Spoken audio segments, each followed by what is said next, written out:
Hello student, आप सबका स्वागत है फिर से एक नए वीडियो में। तो इस वीडियो में हम बात करने वाले हैं 11वीं क्लास के अर्धवार्षिक परीक्षा के पेपर के बारे में, जो आपका यहाँ पर बायोलॉजी का पेपर होने वाला है, वो भी आपका जीव विज्ञान का।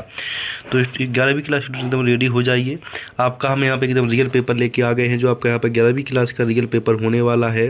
कौन सा सब्जेक्ट का? बायोलॉजी सब्जेक्ट का ही पेपर आपका होने वाला। टोटल 20% पूछे जाने वाले, 3 घंटे का समय मिलने वाला, टोटल 70 नंबर का पेपर होने वाला है। अगर आप इस वीडियो को पेपर देने से पहले देखते तो आपके पूरे के पूरे 70 नंबर इसी पेपर से बनने वाले हैं। इस वीडियो को पूरा का पूरा लाता देखें। अगर चैनल पर पहली बार, चैनल को लाइक करें, सब्सक्राइब करें, वीडियो को ज़्यादा से ज़्यादा शेयर करें। तो चलो वीडियो स्टार्ट करते हैं। पहले ऑप्शन की बात करते हैं। पहले ऑप्शन इसमें क्या पूछेगा उसकी हम बात कर लेते हैं। कोड भी देख ले, कोड कौन सा वो भी आपको यहाँ पे ध्यान रख लेना है, ठीक है। तो पहले ऑप्शन की बात कर लेते हैं। पहला ऑप्शन पूछा गया है आपसे सही विकल्प बताने हैं, जो टोटल आपके यहाँ पे 6 पूछे गए होंगे, ठीक है। तो यहाँ पे पहला पूछा गया कि द्विपद नामकरण पद्धति के प्रतिपादक थे। जो द्विपद नामकरण पद्धति है उसके प्रतिपादक कौन थे? तो ऑप्शन हो जाएगा आपका डी, कैरोलस लीनियस, ये हो जाएगा। दूसरा, 5 जगत वर्गीकरण में से एक कोशिकीय यूरोकैरियोटिक जीवों को किस समूह रखा गया? तो प्रोटिस्टा में, ऑप्शन बी हो जाएगा। इसके बाद तीसरा पूछा गया तालाब का रेशम किस पौधे का सामान्य नाम है? जो तालाब का रेशम है वो किस पौधे का सामान्य नाम है, उसका भी मैं आपको यहाँ पे आंसर बताने वाला हूँ, तो वो भी आपको यहाँ पे ध्यान रख लेना है, ठीक है। तो इसका आंसर आपका यहाँ पे हो जाएगा कोरोलाइना, आपका यहाँ पे आंसर हो जाएगा ऑप्शन ए। इसके प्रश्न नंबर 4 में जो पूछा गया उसकी हम बात कर लेते हैं। प्रश्न नंबर 4 पूछा गया कि निम्नलिखित में से किस संघ में पॉलीम तथा मेडुलस अवस्थाएं पाई जाती हैं? तो यहाँ पे आ जाएगा सिलेंटेटा में, ऑप्शन बी आपको यहाँ पे लगा देना है 4 का। इसके बाद फिफ्थ में पूछा गया कि कोशिका सिद्धांत किनके द्वारा प्रतिपादित किया गया था? तो यहाँ पे आ जाएगा स्लीडेन एवं स्वैन के द्वारा प्रतिपादित किया गया था। इसके बाद यहाँ पर ऑप्शन आ जाएगा 6 में वाटसन एवं क्रिक के अनुसार डीएनए के एक चक्र में कितने न्यूक्लियोटाइड पाए जाते हैं? तो यहाँ पे ऑप्शन आ जाएगा ए, 10 पाए जाते हैं। तो इस तरह से आपके सही विकल्प थे वो 6 के 6 करा दिए। 6 नंबर आपके पूरे यहाँ पे पक्के होते हैं। अब बात कर लेते हम यहाँ पर नेक्स्ट प्रश्न की। नेक्स्ट प्रश्न में पूछा गया कि रिक्त स्थानों की पूर्ति की जो टोटल आपके 6 नंबर के होने वाले, एक प्रश्न 1 नंबर का आपका यहाँ पे होने वाला है। तो पहला प्रश्न पूछा गया कि वह स्थान जहाँ पर पौधों के नमूने एकत्रित करके रखे जाते हैं उसे डैश कहा जाता है? तो हर्बेरियम कहा जाता है, तो हर्बेरियम लिख देना है। दूसरा, सबसे ऊंचा एंजियोपर्म क्या है? तो ये आपका यहाँ पे हो जाएगा यूकेलिप्टस हो जाएगा, ठीक है।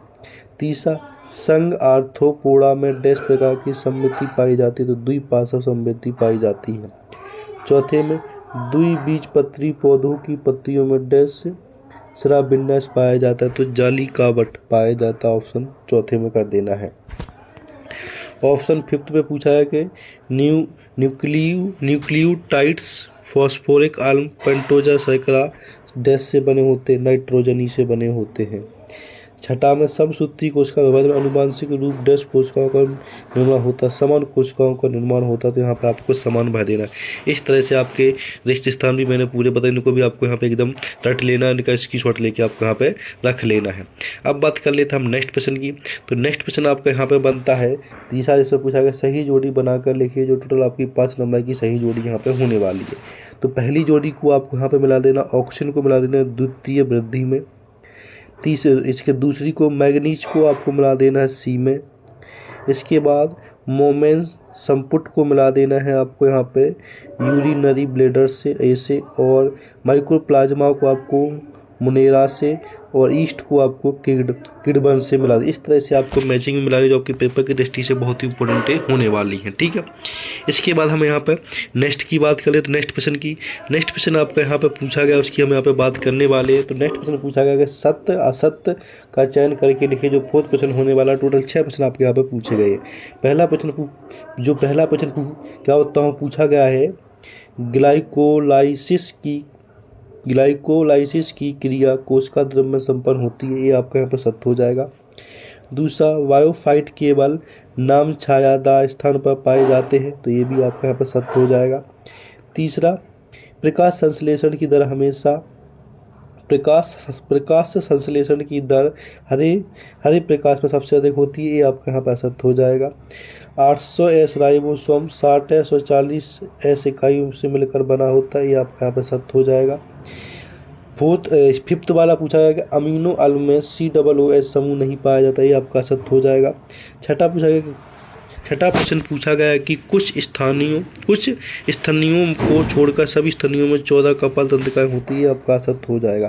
तो ये 3 असत्य है और 3 आपके यहाँ पे सत्य हो जाएंगे, वो आपको यहाँ पे देख लेने जो मैंने एकदम बता दी गई, इनको आपको एकदम रट लेना, जो पेपर की दृष्टि से बहुत इंपॉर्टेंट आपके होने वाले हैं। अब हम बात कर लेते हैं नेक्स्ट प्रश्न पूछा गया आपके यहाँ पे फिफ्थ प्रश्न में जो है उसमें पूछा गया कि एक वाक्य में उत्तर लिखिए, जो टोटल 5 प्रश्न पूछे गए हैं। तो पहला प्रश्न पूछा गया कि शैवालों में पाए जाने वाले वर्णक का नाम लिखिए, तो यहाँ पे आपको लिख देना क्लोरोफिल पहले में। दूसरा, अस्थि को अस्थि से जोड़ने वाले ऊतक को क्या कहते हैं? लिगामेंट कहते हैं। अस्थि को अस्थि कोष से जोड़ने वाले ऊतक को क्या कहते हैं? लिगामेंट कहते हैं। तीसरा, मटर का वानस्पतिक नाम लिखिए, तो पाइसम सैटाइम होता है। फोर्थ में, अंतर अवस्था की किस अवस्था को शांत अवस्था कहा जाता है? जीरो अवस्था को कहा जाता है। 5 में, प्रोटीन अणु में अमीनो अणुओं के बीच पाए जाने वाला बंध क्या कहलाता है? पेप्टाइड बंध कहलाता है। तो यहाँ पे आपके प्रश्न नंबर 5 भी मैंने पूरा करा दिया, जो पेपर की दृष्टि से बहुत ही इंपॉर्टेंट होने वाला है। इन सारे के सारे प्रश्नों को आपको यहाँ पे एकदम अच्छे से याद कर लेना है। अब हम बात कर लेते हैं यहाँ पर नेक्स्ट प्रश्न आपका यहाँ पे जो पूछा गया वो 2 नंबर के प्रश्न पूछे जाने वाले हैं और हर प्रश्न में 2 प्रश्न पूछे जाएंगे। 2 में से किसी एक प्रश्न को आपको कर लेना, 2 नंबर पूरे यहाँ पे पक्के आपके हो जाएंगे। तो पहला प्रश्न पूछा गया कि समष्टि को परिभाषित कीजिए, या फिर अथवा में वर्ची बैक्टीरियाओं को जीवित जीवाशयों क्यों कहा जाता है, ये आपको बता दें। इसका आंसर, इन सब का आंसर वीडियो के लास्ट में मिलने वाला है, इसलिए वीडियो में आपको यहाँ पे बना रहना है। 7 पूछा गया कि 2 निषेचन को स्पष्ट कीजिए और खुले परिसंचरण तंत्र तथा बंद परिसंचरण तंत्र में 2 अंतर लिखिए। तो इनकी हम यहाँ पे बात कर लेते हैं, क्या से आंसर होने वाले। तो यहाँ पे आपके सामने 7 का आंसर देखेंगे, जिसमें 2 निषेचन क्या है उसके उत्तर दे रखा है और उसमें क्या अंतर है वो आपको यहाँ पे 2 लिख देने, 2 नंबर पक्के आपके यहाँ पे होते हैं। इसके बाद अथवा वाला भी कर लेना आपको, 7 का जो अथवा वाला वो भी मैंने बताया, 2 नंबर भी इसके पक्के आपके यहाँ पे हो जाते हैं। प्रश्न नंबर 8 की बात कर ले। प्रश्न नंबर 8 में पूछा गया कि 70S80S राइबोसोम में इसका क्या अर्थ है, वो आपको यहाँ पे बता देना, और अथवा वाला भी आपको यहाँ पे कर लेना, 2 नंबर ये भी पक्के आपके यहाँ पे होते हैं प्रश्न नंबर 8 के। ठीक है, अब हम बात कर लेते प्रश्न नंबर 9। प्रश्न नंबर 9 में क्या तो पूछा गया कि कैंचियों को किसानों का मित्र क्यों कहा जाता है, जो 2 नंबर का होने वाला है, या अथवा वाला प्रश्न आप यहाँ पे क्या बोलते हो कर सकते हैं। तो यहाँ पर देख लीजिएगा, ये प्रश्न नंबर 9 का आंसर है कैंचियों को किसानों का मित्र क्यों कहा जाता है। 2 पॉइंट दे रखे, दोनों पॉइंट आपको लिख देने, 2 नंबर आपके यहाँ पे पक्के हो जाते हैं। इसके बाद नेक्स्ट प्रश्न की बात कर लेते हैं। नेक्स्ट प्रश्न आपका यहाँ पे है प्रश्न नंबर 10, जिसमें पूछा गया कि न्यूक्लियोटाइड क्या है, इनके 2 उदाहरण लिखिए, या अथवा में कोशिका चक्र की जीव अवस्था को प्रशांत अवस्था क्यों कहा जाता है, उसके बारे में बता देना है। इसके बाद प्रश्न नंबर 11 में ब्लैकमैन का सीमा कारक सिद्धांत बत लिखिए, या अथवा में किब्बर्न की क्रियाओं को स्पष्ट कीजिए। इसके बाद 12 नंबर प्रश्न पूछा गया है, उसमें पूछा गया कि बृहद जैव अणु क्या है, 2 उदाहरण बताइए। तो हम यहाँ पे प्रश्न नंबर 10 का आंसर देखने की बात करते हैं। प्रश्न नंबर 10 में आपसे पूछा गया था कि न्यूक्लियोटाइड क्या है, इसके 2 उदाहरण लिखने हैं, तो ये आपको कर लेना, 2 नंबर पक्के आपके यहाँ पे हो जाते हैं। इसके बाद नेक्स्ट प्रश्न की बात कर लेते हैं। नेक्स्ट प्रश्न आपका यहाँ पे प्रश्न नंबर 11 का आंसर बोला, जिसमें ब्लैकमैन का सीमा कारक सिद्धांत लिखिए, वो आपको लिख देना है, 2 नंबर पक्के आपके यहाँ पे होते हैं। ठीक है, इसके बाद प्रश्न नंबर हम 12 की बात कर लेते हैं। तो 12 में पूछा गया तो बृहद जैव अणु क्या है, इनके बारे में, और इसके 2 उदाहरण लिखे, 2 उदाहरण ये है, 2 नंबर पक्के आपके यहाँ पे होते हैं, इसको भी आपको यहाँ पे अच्छे से कर लेना है। इस तरह से सारे के सारे प्रश्नों के आंसर मैं आपको बताने वाला हूँ। तो वीडियो को पूरा का पूरा लास्ट देखा गया, चैनल पर पहली बार चैनल को सब्सक्राइब कर ले, जिससे आपके पास सबसे पहले वीडियो पहुँच सके। अब हम बात कर लेते हैं यहाँ पर नेक्स्ट प्रश्न की। तो नेक्स्ट प्रश्न आपका यहाँ पे होता है 12 का अथवा वाला, जिसमें पूछा गया पौधे के किस हार्मोन्स को तनाव हार्मोन्स कहते हैं, क्यों कहते हैं, वो कर लेना है। अब प्रश्न नंबर 13 से स्टार्ट होने वाले 3 नंबर के प्रश्न, इसमें 3 नंबर मिलने वाले हैं। तो क्या क्या पूछा जाएगा वो आपको बताएं। प्रश्न नंबर 13 में जलीकावत व सीमंत श्राव विन्यास में कोई 3 अंतर लिखने हैं, या अथवा में समसूत्री विभाजन को समीकरण विभाजन क्यों कहा जाता है, इन दोनों में से कोई एक कर लोगे तो 3 नंबर पक्के आपके यहाँ पे होते हैं। प्रश्न नंबर 14 पादप कोशिका एवं जंतु कोशिका में कोई 3 अंतर लिखिए, अथवा में शैवालों के 3 प्रमुख लक्षण लिखिए, ये आपका 14 का हो जाएगा। 15 का देख लीजिएगा। 15 में पूछा गया कि क्या बताऊँ, ससीमक्षी तथा ससीमक्षी पुष्प क्रम में कोई 3 अंतर लिखिए, 3 नंबर ये होते हैं। इनके आंसर देख लेंगे। प्रश्न नंबर 13 का आंसर है, इसको कर लेना, 3 पॉइंट लिख देना, 3 नंबर पूरे आपके यहाँ पे बन जाते हैं। तीनों के तीनों पॉइंट है 13 के, ठीक है। प्रश्न नंबर 14 में तीनों के 3 पॉइंट लिख दें, 3 नंबर ये भी प्रश्न नंबर 14 में, जिसमें पादप कोशिका और जंतु कोशिका में अंतर बताना था, 3 नंबर पक्के यहाँ पे होते हैं। प्रश्न नंबर 15 में देख लीजिएगा, ये लिख लेने आपके 3 नंबर यहाँ पे पक्के हो जाते हैं।